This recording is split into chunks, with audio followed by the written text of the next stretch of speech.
How are you all? I hope you all are doing well. Today we are going to discuss functional classification of lipids. It is lecture number 3 of lipids. So far we have the introduction to fatty acids, lipids, membrane lipids, storage lipids, types of membrane lipids. So now we are moving to functional classification of lipids. Okay, let's start. Adipocytes, membrane lipids, active lipids. These are three types of lipids on the basis of their function. Adipocytes क्या हैं? ये fat storage cells हैं. 80% of mass of adipocytes contain lipids. Membrane lipids, we have discussed them in detail. membrane lipids as a barrier act करते हैं और as a separator between cell compartments act करते हैं. और एक्टिव लिपिड्स हार्मोन्स हैं जो directly अपना function perform करते हैं. Lipids which are fat vitamins which are fat soluble, जो कि लिपिड्स में सॉल्व और डिजॉल्व हो जाते हैं या सॉल्युबल हैं लिपिड्स में. ठीक है. Vitamin D, A, E and vitamin K are fat soluble compounds made up of isoprene units. Isoprene units long chain of hydrocarbon किसी भी यूनिट के साथ लगी हुई हो, तो any group of organic compound which have a long chain of hydrocarbon is isoprene unit. अब all play essential role in metabolism और फिजियोलॉजी ऑफ एनिमल्स. इन सब का फंक्शन इंपॉर्टेंट है. हम लोग नेक्स्ट पॉइंट्स में इनके फंक्शंस देखते हैं. Vitamin D is precursor to hormone that regulate calcium metabolism. Calcium के मेटाबॉलिज्म को रेगुलेट करने के लिए जो हार्मोन यूज़ होता है उसका प्रिकर्सर है विटामिन डी, और वो हार्मोन है कैल्सिट्रियोल. कैल्सिट्रियोल क्या करता है? कैल्शियम चैनल्स को ओपन कर देता है. कैल्शियम चैनल्स ओपन होते हैं तो कैल्शियम एब्जॉर्प्शन इंक्रीज हो जाती है. तो कैल्शियम के एब्जॉर्प्शन में हेल्प करता है vitamin D. Vitamin A furnish the visual pigment of vertebrate I. Visual pigment को फर्निश करता है. जो रेटिना है उसको फंक्शन करने के लिए रिडोप्सिन की ज़रूरत होती है. ठीक है. और रिडोप्सिन किससे बनता है? Retinal which is vitamin A, और उसके साथ बाइंड होती है एक प्रोटीन ऑप्सिन. ये दोनों बाइंड होते हैं और रिडोप्सिन बनाते हैं, और rhodopsin is necessary for colour vision to see in low light. तो विटामिन ए क्या करता है? देखने में हेल्प करता है. It's role in the retina of eye. अच्छा, उसके बाद is a regulator of gene expression during epithelial cell growth. ये ग्रोथ में हेल्प करता है. ये डेवलपमेंट ड्यूरिंग ड्यूरिंग ग्रोथ ये हेल्प करता है. ठीक है. Vitamin E functions in the protection of membrane lipids from oxidative damage. Okay. हमारी बॉडी में रिडॉक्स रिएक्शन हो रहे होते हैं. ऑक्सीडेशन भी हो रही है, एट अ टाइम रिडक्शंस भी हो रही हैं. कुछ ऑक्सीडेशंस कुछ रिडक्शंस जो हैं वो डैमेजिंग होती हैं, और उनको ऑक्सीडेशन जो डैमेजिंग ऑक्सीडेशन है उसको रोकने के लिए विटामिन ई यूज़ होता है. विटामिन के is essential in blood clotting process. Blood clotting, आपको कहीं पे कोई चोट लग जाती है या कोई भी डैमेज है या वट एवर इट इज़, उसकी ब्लड की क्लॉटिंग के लिए विटामिन के यूज़ हो रहा होता है. यूबिक्यूनॉन्स और प्लास्टोक्यूनॉन्स. यूबिक्यूनॉन्स हम लोगों ने इलेक्ट्रॉन ट्रांसपोर्ट चेन में पढ़ा था जब हम ईटीसी पढ़ रहे थे. उसमें हम लोगों ने यूबिक्यूनॉन का रोल देखा था कि ये कम्प्लेक्सेस के दरमियान में इलेक्ट्रॉन ट्रांसफ़र करवा रही होती है. ठीक है. और प्लास्टोक्यूनॉन्स ये क्लोरोप्लास्ट में इलेक्ट्रॉन कैरियर के तौर पे एक्ट करती है. दोनों का रोल सेम है. उबिक्यूनॉन माइटोकॉन्ड्रिया में प्रेजेंट है और प्लास्टिक्यूनॉन क्लोरोप्लास्ट में प्रेजेंट है. ठीक है. उसके बाद डॉलिकोल्स एक्टिवेट. डॉलिकोल्स क्या है? आइसोप्रीन ही है. Like long chain of isoprene या मैनी आइसोप्रीन सब यूनिट्स मिलते हैं तो वो डॉलिकोल्स बनाते हैं या उनको डॉलिकोल्स कहते हैं. और इनका काम क्या होता है? ये एंकर करते हैं शुगर टू सेल मेम्ब्रेन. ठीक है. जो आपके कार्बोहाइड्रेट्स हैं उनको सेल मेम्ब्रेन के साथ एंकर करते हैं, जोड़ते हैं, और फिर वो कम्प्लेक्स बनाते हैं carbohydrate. Complex carbohydrate like glycolipids, अगर ये लिपिड्स के साथ जोड़ देंगे, डोलिकोल्स जो हैं वो लिपिड के साथ शुगर को एंकर करेगा तो वो ग्लाइकोलिपिड्स. अगर किसी प्रोटीन के साथ करता है तो वो ग्लाइकोप्रोटीन्स, यानी कम्प्लेक्स कार्बोहाइड्रेट्स बनाने में ये हेल्प करते हैं.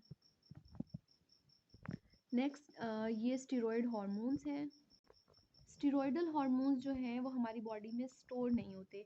ये जैसे ही बनते हैं उसी टाइम ये ब्लड में रिलीज़ हो जाते हैं और ये जो भी इनका फंक्शन है वो परफॉर्म करते हैं. जो पेप्टाइडल हार्मोन्स हैं वो बॉडी में स्टोर होते हैं. हम लोगों ने इंटरमीडिएट लेवल पे पढ़ा था कि हार्मोन डिफरेंट टाइप के होते हैं. कुछ अमाइनो एसिड ड्राइव होते हैं, कुछ पॉलीपेप्टाइड डेरिवेटिव्स होते हैं, कुछ प्रोटीन डेरिवेटिव्स होते हैं, और कुछ स्टेरॉइड्स के भी होते हैं. तो जो स्टेरॉयडल हार्मोन है वो हमारी बॉडी में स्टोर नहीं होते हैं, वो जैसे ही बनते हैं वो रिलीज़ हो जाते हैं और वो अपना फंक्शन परफॉर्म करते हैं। लेकिन जो पेप्टाइडल हार्मोन है वो हमारी बॉडी में स्टोर होते हैं, फिर वो जमा होते रहते हैं, जब सिग्नल कोई मिलता है तो वो रिलीज़ हो जाते हैं। And these are the examples of few of the steroidal hormones. ये सारी एग्जाम्पल्स याद नहीं करनी है, सिर्फ इनका कोई भी एक स्ट्रक्चर आपने याद करना है, कोई भी एक रिप्रेजेंटेटिव याद कर लेना है। Next, these are the vitamins, you don't need to learn them, सिर्फ इनको एक बार देख लें। उसके बाद हमारे पास आ जाते हैं phosphatidyl inositols and sphingosine derivatives act as intracellular signals. Okay, जो सेल मेम्ब्रेन है वो सिर्फ एज अ सेपरेटर एक्ट नहीं कर रही, वो सिर्फ सेमी परमिएबल या वो बैरियर के तौर पे एक्ट नहीं कर रही। सेल मेम्ब्रेन के जो लिपिड्स हैं, जो लिपिड बाइलेयर है, वो इंट्रा सेलुलर सिग्नल कैस्केड भी देता है, वो as a reservoir of signals भी यूज़ होता है। Phosphatidyl inositol and its phosphorylated derivative act at several levels to regulate cell structure and metabolism. ये कैसे करते हैं, अब हम इसको पढ़ लेते हैं। Phosphatidyl inositol 4,5 bisphosphate in cytoplasmic phase of plasma membrane serve as a reservoir of messenger molecule. Okay, let me move to page और फिर मैं इसको वहाँ से बताती हूँ आपको। Okay, just suppose that this is a cell और ये सेल मेम्ब्रेन है, ठीक है। ये लिपिड बाइलेयर होती है, यूं जस्ट सपोज ये लिपिड बाइलेयर है, राइट, ये सेल मेम्ब्रेन है, ठीक है। अब हमें ये पता है कि सेल मेम्ब्रेन सेमी परमिएबल है, ये हाई वेट मॉलिक्यूलर ट्रैफिक को पास आउट नहीं होने देती, पोलर मॉलिक्यूल्स को पास नहीं होने देती, चार्ज मॉलिक्यूल्स को पास होने नहीं देती, ठीक है। तो अब जो लार्ज फॉर एग्जांपल अगर कोई प्रोटीन सिग्नल इसके पास आता है, वो यहाँ से पास नहीं हो सकता, ठीक है। तो जो इनर फेस है, जो साइटोप्लाज्मिक फेज है सेल मेम्ब्रेन का, ये एज अ मैसेज रिजर्वियर के तौर पे एक्ट कर रहा है।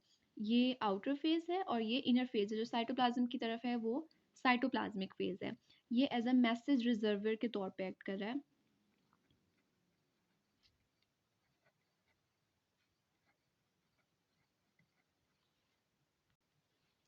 अब जो ये प्रोटीन का सिग्नल आया था बाहर से, यहाँ पे रिसेप्टर ने इस सिग्नल को रिसीव किया और इसको छोटे छोटे मैसेजेस में ब्रेक कर दिया और ये मैसेज इस रिजर्वियर में स्टोर हो गए हैं। और जो बाहर से सिग्नल मिल रहा था वो सेल के अंदर फोस्फोलाइपेज सी को एक्टिवेट कर देगा। यहाँ पे लिपिड मेम्ब्रेन में ही एंजाइम है फोस्फोलाइपेज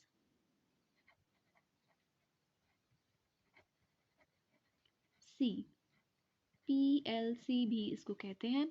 इस एंजाइम को ये कर देगा, एक्टिवेट करेगा जो भी सिग्नल आ रहा है। इस सिग्नल ने क्या काम किया, एक तो रिसेप्टर ने सिग्नल को रिसीव किया, ठीक है, एक्स्ट्रा सेलुलर सिग्नल को रिसीव किया, वो छोटे छोटे मैसेजेस में इसको ब्रेक कर दिया, मैसेज रिजर्वियर में ये स्टोर हो गए और इसी रिसेप्टर ने सेल मेम्ब्रेन के अंदर एक एंजाइम फोस्फोलाइपेज सी को एक्टिवेट किया। अब ये एंजाइम क्या करेगा, जो ये मैसेज रिजर्वियर में स्टोर हुआ था इसको हाइड्रोलाइज कर देगा। इसको हाइड्रोलाइज करके दो प्रोडक्ट्स रिलीज होंगे, एक होगा फोस्फोटाइडाइल इनोसिटोल 4,5 बिसफॉस्फेट, फोस्फोटाइडाइल इनोसिटोल 4,5 बिसफॉस्फेट को हाइड्रोलाइज कर रहा है ये to release two products, inositol 1,4,5 trisphosphate, जिसको हम IP3 का नाम भी दे रहे हैं, और दूसरा है डाइएसाइल ग्लिसरॉल।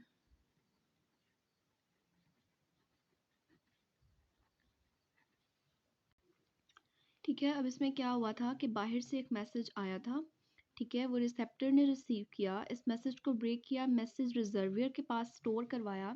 मैसेज रिजर्वियर क्या है,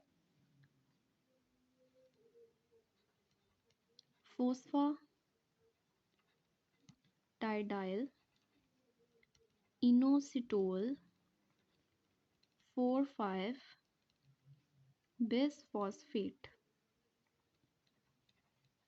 ठीक है, ये है मैसेज रिजर्वियर, ठीक है। अब बाहर से मैसेज आया, उसने मैसेज रिजर्वियर के अंदर, रिसेप्टर ने मैसेज रिसीव किया, मैसेज रिजर्वियर में मैसेज को सेव कर दिया, स्टोर कर दिया। ठीक है, और साथ ही साथ इसने मेम्ब्रेन में प्रेजेंट एक एंजाइम को एक्टिवेट किया जिसका नाम है फोस्फोलाइपेज सी।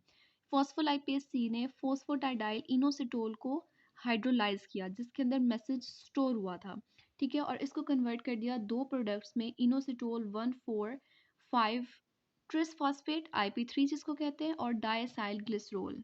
अब ये मैसेज पूरा कैस्केड के थ्रू, सेल सिग्नलिंग कैस्केड पूरी जैसे आबशार होती है इस तरह छोटे छोटे पीसेज में, अब ये मैसेज अपने जिस भी ऑर्गेनेली पे इसने एक्ट करना है या जहाँ पे भी इस मैसेज ने पहुँचना है, जहाँ पे भी इसने अपना फंक्शन परफॉर्म करना है, अपना रोल प्ले करना है, वहाँ ये मैसेज सेल के अंदर पहुँच जाएगा और अपना काम कर लेगा। ठीक है, ओके, अब हम इसको स्लाइड से देख रहे हैं। Phosphatidyl inositol 4,5 bisphosphate in the cytoplasmic phase of plasma. Cytoplasmic phase of plasma में मैसेज रिजर्वियर है जो है फोस्फोटाइडाइल इनोसिटोल 4,5 बिसफॉस्फेट। ठीक है, वो सर्व कर रहा है as a reservoir of message molecule that are released inside the cell. वो मैसेज जो कि सेल के अंदर आया था उसे रिसेप्टर ने रिसीव किया था और इसमें स्टोर करवा दिया था as a result of extra cellular signals interacting with specific surface receptors. Extra cellular signal जैसे कि हार्मोन वेसोप्रेसिन या एडीएच, लाइक वट एवर, कोई भी वेसोप्रेसिन और एडीएच दोनों पेप्टाइडल हार्मोन्स हैं। ठीक है, जब कंसंट्रेशन लो है तो एडीएच रिलीज होता है और जब कंसंट्रेशन हाई हो जाती है तो हम उसी एडीएच को वेसोप्रेसिन कहते देते हैं। ठीक है, एक्टिवेट करता है specific enzyme which is phospholipase C in the membrane which hydrolyses phosphatidyl inositol 4,5 bisphosphate को। ये हाइड्रोलाइज कर देता है एंजाइम और रिलीज करता है दो प्रोडक्ट जो कि इंट्रासेलुलर मैसेंजर्स के तौर पे एक्ट करते हैं।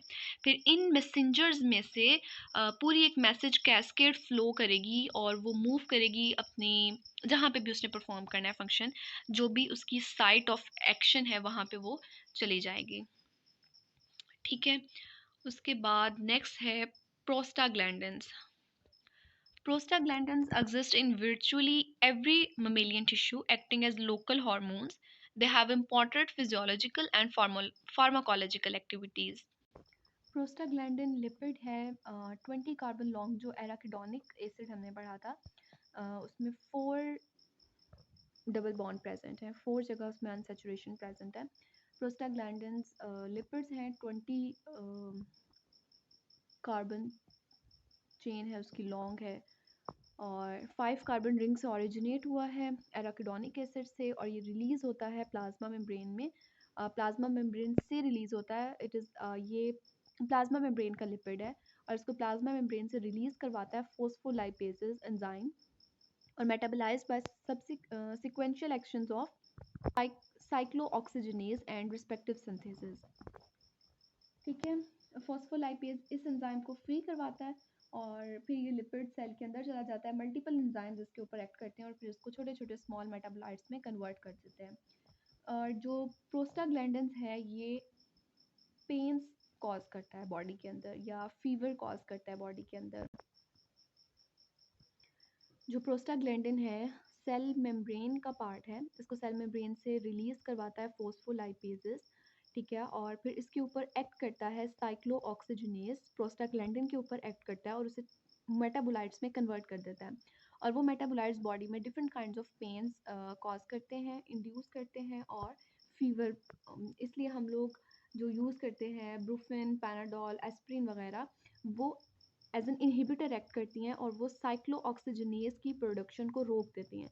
जब साइक्लोऑक्सीजनेज की प्रोडक्शन रुक जाती है तो ये प्रोस्टाग्लैंडिन्स पे एक्ट नहीं करता। ऑब्वियसली जब ये है ही नहीं तो ये प्रोस्टाग्लैंडिन्स पे एक्ट नहीं करेगा।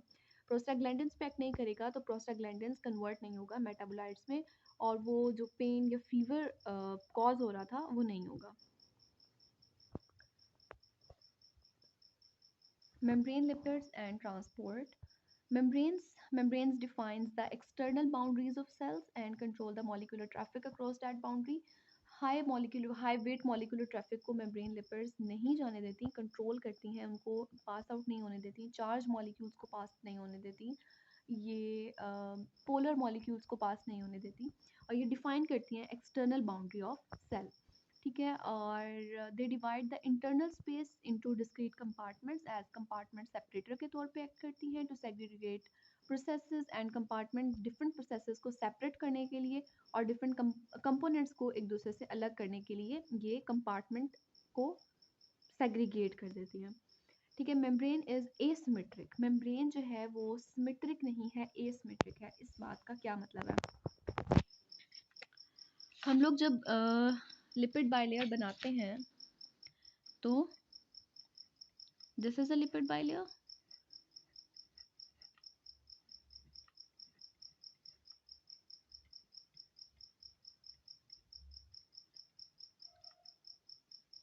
अच्छा अब जो ये फैटी एसिड की चेन है ये सेम नहीं है। ठीक है, इट माइट पॉसिबल ये 16 कार्बन फैटी एसिड की चेन हो, ये जो हाइड्रोकार्बन चेन बन रही है। ठीक है, और यहाँ पे चेन 18 कार्बन की हो, यहाँ पर चेन 20 कार्बन की हो, तो एसिमेट्रिकल नहीं है। ठीक है, दूसरी बात यहाँ पे हो सकता है कोई प्रोटीन अटैच है, यहाँ पे कोई प्रोटीन नहीं है, फिर दरमियान में एक प्रोटीन अटैच होती है। ठीक है, इस साइड पे उसका फेस और है, यहाँ पे और है, यहाँ पे 80 वो भी होता है, क्या कहते हैं उसको, सोडियम पोटाशियम पंप होता है यहाँ पे। किस तरह बनाते हैं वो, पता नहीं किस तरह बनाते हैं, ऐसे ही होता है। ठीक है, सोडियम अंदर आ रही होती है और पोटाशियम बाहर जा रही होती है, if I am not wrong, अगर मैं गलत नहीं बोल रही, उल्टा नहीं बोल रही तो। ठीक है, तो वो इस तरह से अरेंज है कि पोटाशियम अंदर ना आए और सोडियम बाहर ना जाए। ठीक है, ये प्रोटीन इस तरह से अरेंज है, इसकी ये साइड वो है और ये साइड इस तरह से अरेंज है कि पोटाशियम ने अंदर नहीं आना और सोडियम ने बाहर नहीं जाना। हर हाल में सोडियम अंदर आएगी और पोटाशियम यहाँ से सेल में से बाहर जा रही होगी। ठीक है, जो पंप्स होते हैं ना, ये सोडियम पोटाशियम पंप है, ये एनर्जी कंज्यूमर्स हैं,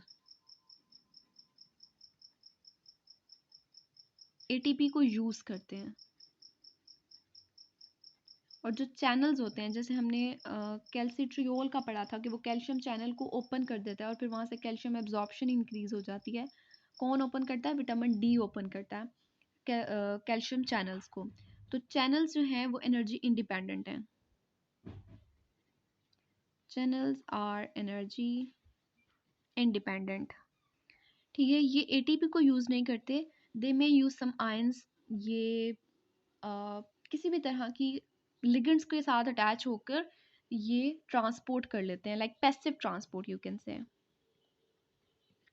ठीक है,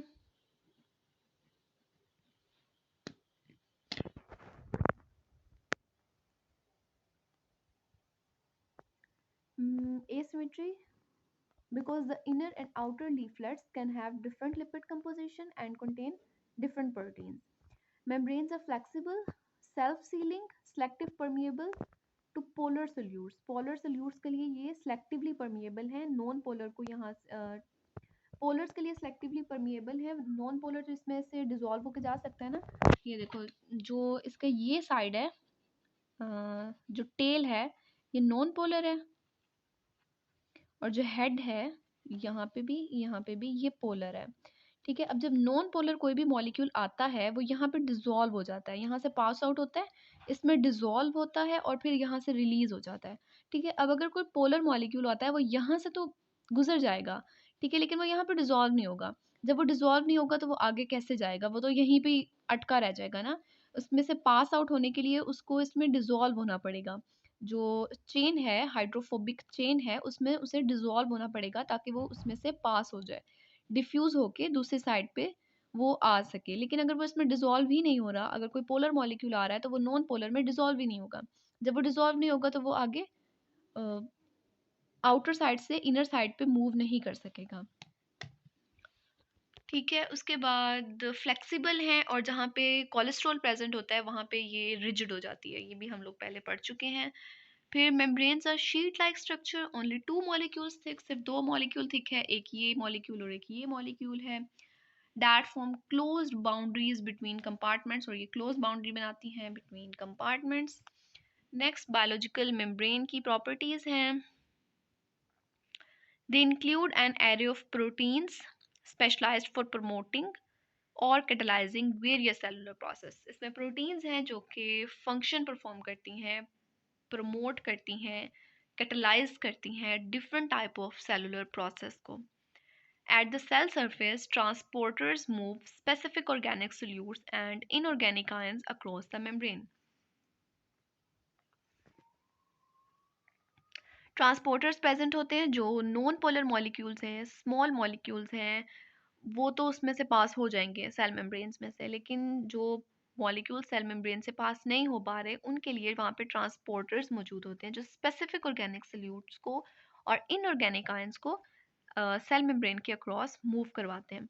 रिसेप्टर्स प्रेजेंट होते हैं सेल की सरफेस पे जो कि सेंस करते हैं एक्स्ट्रा सेलुलर सिग्नल्स को और ट्रिगर करते हैं molecular changes in this cell.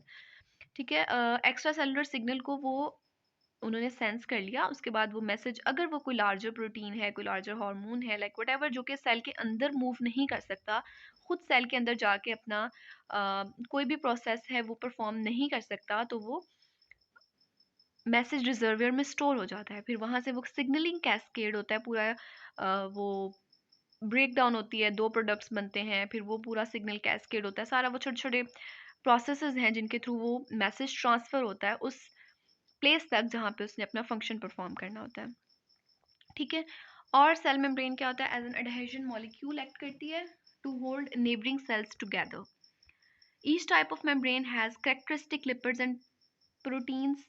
हर तरह की मेम्ब्रेन में different type of lipids present हैं। हो सकता है एक मेम्ब्रेन के अंदर ही तीन, अगर मैं सपोज करूँ कि तीन लिपिड्स प्रेजेंट हैं, तो वो तीनों की जो हाइड्रोकार्बन चेन है वो डिफरेंट लेंथ्स की होगी। उनमें किसी में 16 कार्बन चेन होगी, कोई 14 कार्बन चेन होगी, कोई 18 होगी, कोई 20 होगी, और different kind of proteins present होंगी। ठीक है, specific proteins mediate distinctive functions of membranes.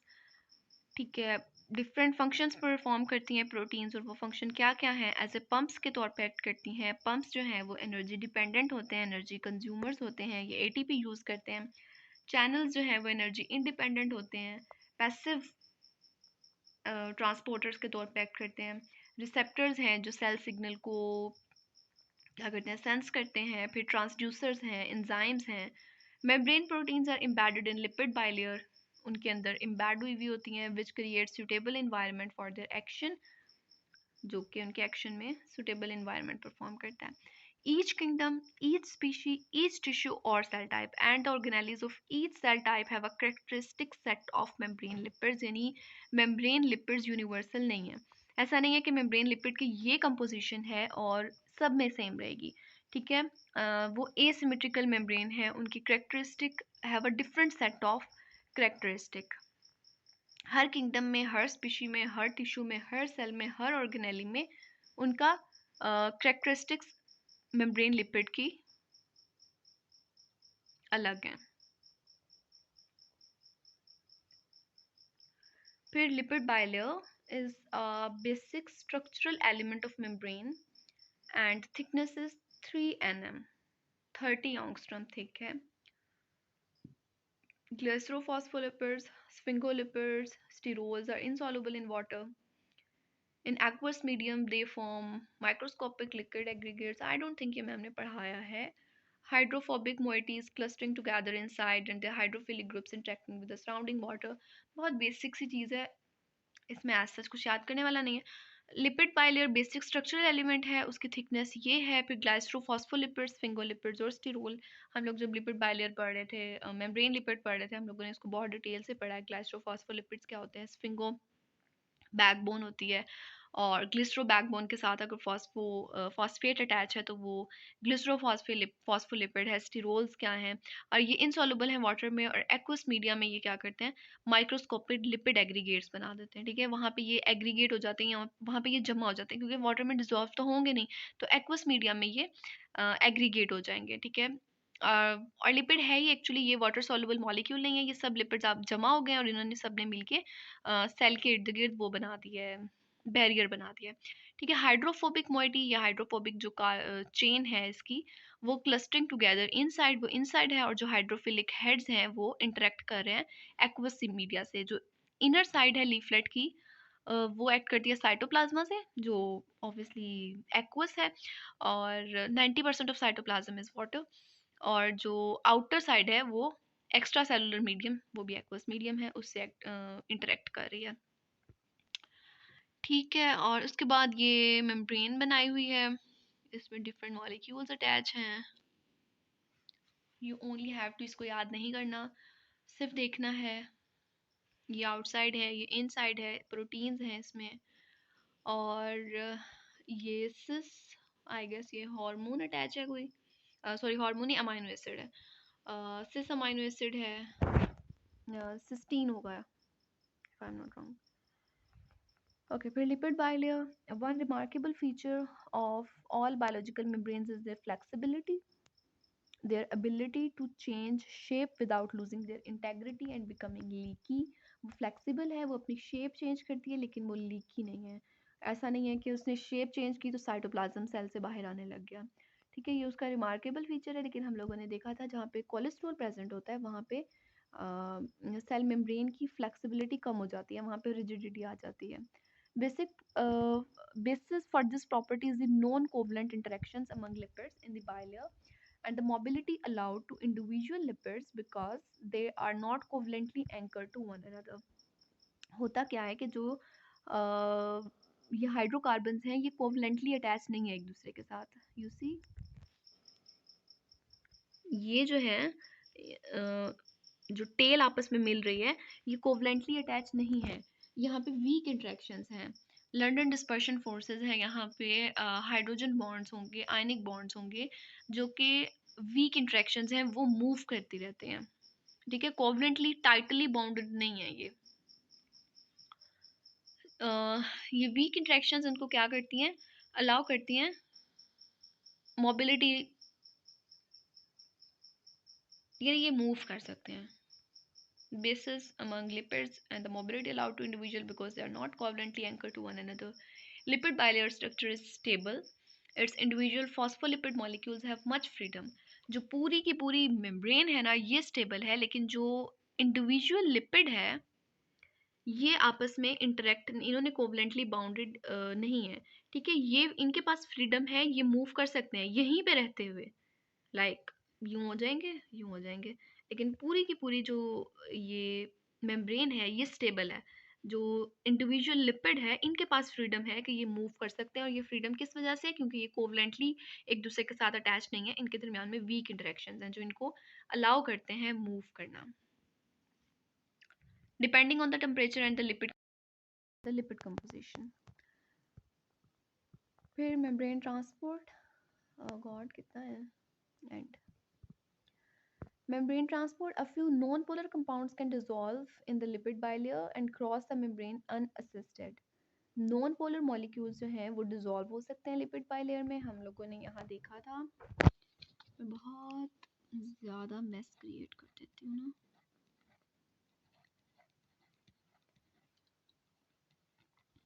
मैं एक एक ही बना रही हूँ, हैं दो दो ही समझ लेना, ठीक है। जो नॉन पोलर मॉलिक्यूल आया वो यहाँ से पास हुआ, डिफ़िकल्टी से पास हुआ, वट एवर, सो जैसे भी हुआ, फिर वो जो ये नॉन पोलर हाइड्रोफोबिक चेन है इनमें डिजॉल्व हो गया, यहाँ से डिजॉल्व होके वो यहाँ से बाहर चला गया। ठीक है, ये नॉन पोलर मॉलिक्यूल की कहानी थी। अगर एक पोलर मॉलिक्यूल आता है वो यहाँ से गुजर जाता है, अब वो यहाँ पर डिजॉल्व ही नहीं हो रहा, जब वो यहाँ से डिजॉल्व नहीं हो रहा वो नीचे भी नहीं जा रहा, ये बात हम लोग कर चुके हैं। ठीक है, नॉन पोलर कंपाउंड्स डिजॉल्व हो जाते हैं और वो अक्रॉस द मेम्ब्रेन मूव करते हैं unassisted, but for transmembrane movement of any polar compound और ion a membrane transporter is essential. Membrane transporter चाहिए होता है हमें जो कि मूव करवा देता है आयंस को या फिर पोलर मॉलिक्यूल्स को across the cell membrane. In some cases, a membrane protein simply facilitate the diffusion of a solute down its concentration gradient, but transport can also occur against the concentration gradient. Protein जो है वो help करती है कि molecule जो polar है या आयनिक है वो मूव कर जाए डाउन द कंसंट्रेशन ग्रेडियंट। ठीक है, यानी सेल के अंदर उसकी कंसंट्रेशन कम है, बाहर उस मॉलिक्यूल की कंसंट्रेशन ज़्यादा है, तो वो प्रोटीन फैसिलिटेट करेगी कि ये from greater concentration to lower concentration move करे। लेकिन concentration movement against the gradient of concentration भी होती है, यानी कि अंदर से बाहर की तरफ भी होती है। इवन तो बाहर उसकी कंसंट्रेशन ज़्यादा है, अंदर उस मॉलिक्यूल की कंसंट्रेशन कम है, लेकिन मूवमेंट अंदर से बाहर भी हो रही है। ठीक है, इलेक्ट्रिकल चार्ज और both, in which case the process requires energy, और इस अगेंस्ट द कंसंट्रेशन मूव करने के लिए या against the electric charge move करने के लिए एनर्जी चाहिए होती है, एटीपी यूज़ होती है। ठीक है, here we see simple diffusion. Non polar molecules यानी जो अनअसिस्टेड मूव कर रहे हैं वो down the concentration gradient easily move कर जाते हैं। ठीक है, फैसिलिटेटेड डिफिजन जो मॉलिक्यूल पोलर इन नेचर है और वो हायर कंसंट्रेशन से लोअर कंसंट्रेशन यानी अलोंग द कंसंट्रेशन ये भी मूव कर रहे हैं, लेकिन इनको फैसिलिटेशन चाहिए होती है। यहाँ पे हम लोगों ने देखा था, कहाँ गया, प्रोटीन्स, कुछ प्रोटीन्स फैसिलिटेट कर देती हैं डाउन दी कंसंट्रेशन मूव करने के लिए, तो ये वही फैसिलिटेटेड डिफिजन है। ठीक है, उसके बाद आती है एक्टिव डिफिजन। और एक्टिव ट्रांसपोर्ट की दो टाइप्स हैं, प्राइमरी और सेकेंडरी। प्राइमरी एक्टिव ट्रांसपोर्ट कौन सी है, जिसमें डायरेक्ट एटीपी यूज हो रही है अगेंस्ट द कंसंट्रेशन मूव करने के लिए, एटीपी यूज हो रही है, उसको हम क्या कहते हैं, और वो किसके थ्रू होती है, वो पंप्स के थ्रू होती है। ठीक है, against the concentration gradient ATP use करते हुए जो ट्रांसपोर्ट है उसको प्राइमरी एक्टिव ट्रांसपोर्ट कहते हैं। सेकेंडरी एक्टिव ट्रांसपोर्ट में भी एनर्जी यूज होती है, लेकिन वो एटीपी नहीं होती। वो मॉलिक्यूल किसी भी और फॉर्म में एनर्जी यूज कर सकता है, वो आयंस यूज कर सकता है as a source of energy, like whatever को ट्रांसपोर्टर्स यूज कर सकता है, वो invisible form of energy, like वो एटीपी यूज नहीं करेगा, वो any other form of energy use कर लेगा बॉडी में से। ठीक है, लेकिन वो एटीपी यूज नहीं करेगा, तो उसको हम क्या कहेंगे, सेकेंडरी एक्टिव ट्रांसपोर्ट। ठीक है, उसके बाद आइनोफोर में क्या होता है कि जो पोलर मॉलिक्यूल है या जो आयंस हैं उनके इर्द गिर्द नॉन पोलर लेयर चढ़ाई जाती है। ठीक है, ताकि वो मूव कर सके अक्रॉस द सेल मेम्ब्रेन।